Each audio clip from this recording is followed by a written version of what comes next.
The second innovation is we're democratizing content. Ito naman, credit where credit is due. Ang nang-build nitong democratizing content is our partners. These are the builders. But syempre, bigyan naman nila siguro kami ng credit. Kami naman ang nag-steer sa kanila, and we bent their ears into saying, look, pag magawa kayo ng technology, isang technology na talagang angkop sa mobile phone. Hindi lang sa Wi-Fi, sa mobile phone.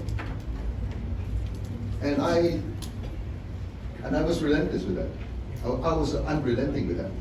In every one of these four, I worked with them. That's why when I came back here, September 1, from September 1 till about 2 weeks ago, you barely heard of me.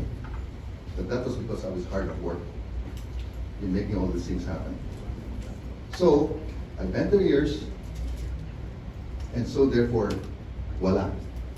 Meron silang mga technology ngayon. So that democratizing content has two features: technology and compelling content. Kasi ang mga ito, they're already the content king in the Philippines. They can compel people to watch the content, but we make sure that our subscribers can watch it live on demand on a mobile phone at democratized prices. That's the best part, right? Isn't it?